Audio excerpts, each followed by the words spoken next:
Today, I'm going to help you understand the thermodynamics of the Brayton cycle heat pump. We use that to produce chilled air for air conditioning. Now, last time we talked about using a compressor, a combustion chamber, and an expander as a heat engine. This time around, we're not going to use natural gas to heat up the air. Instead, we're going to put water inside the center of this compressor expander combination, and we're going to cool down the air on the inside instead. Now let's look at the thermodynamic cycle of cooling. We plot the pressure versus temperature of the gas.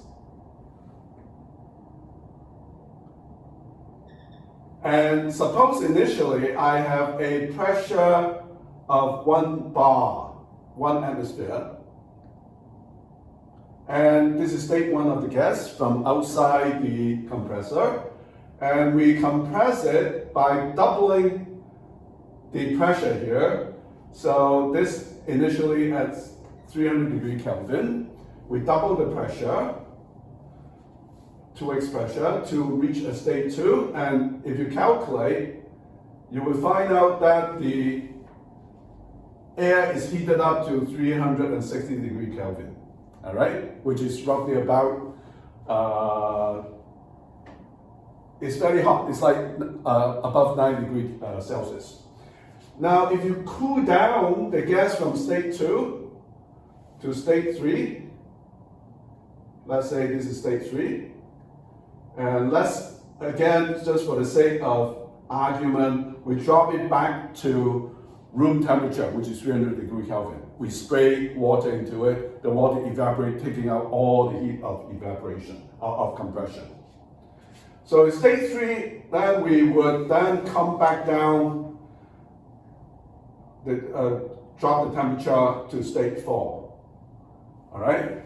And in this case here, the temperature will drop from a temperature of 300 Kelvin.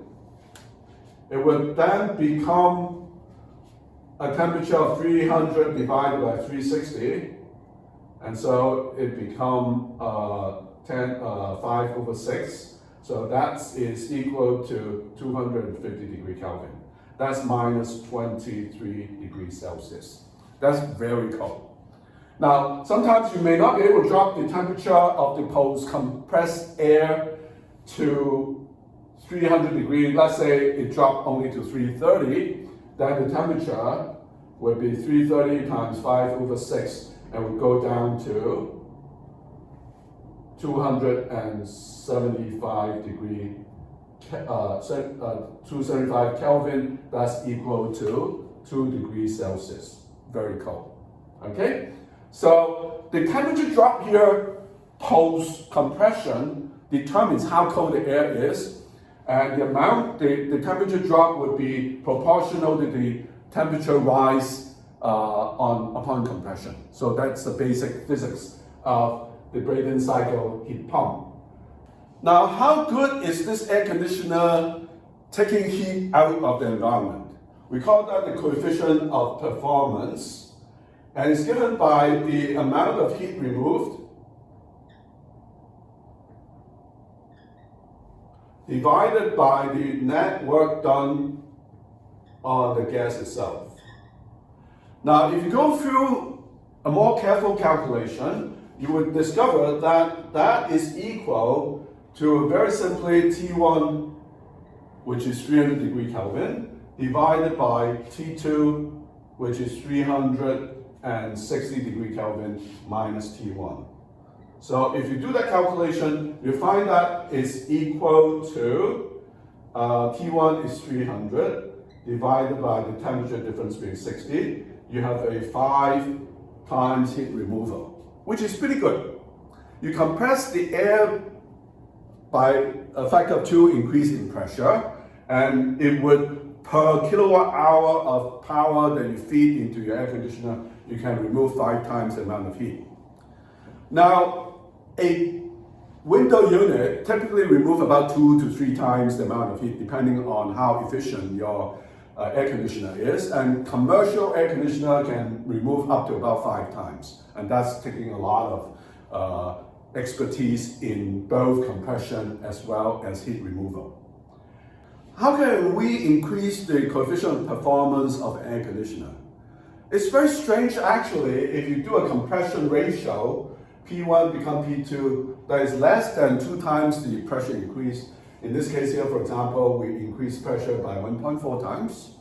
You see actually, you go through the temperature chain here. Initially you have 300 degree Kelvin, and you compress the air by 1.4 times pressure. T2 would be equal to 330 degree Kelvin.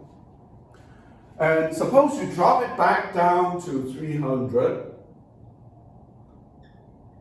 okay? And then that's T3, and then you expand it to a temperature of T4. And T4 would be equal to 300 degree Kelvin times 300 divided by 330. 300 divided by 330. So that's equal to 273 degree Kelvin, and that's equal to 0 degrees Celsius. So that's still pretty cold. Now, why do we need a high compression ratio then? Well, you would need a high compression ratio in case your air contains a lot of humidity. So when you compress air to 2 times the pressure, actually the condensation upon cooling of that hot and humid air would actually come out if you drop the temperature back down to 300 degree Kelvin. Because when you double the pressure, the vapor pressure of the water inside the humid air actually remains the same. So half of the moisture will condense that way. So under very humid condition, you may want to increase the pressure so that the moisture will condense when it's being cooled by an outside source, such as seawater.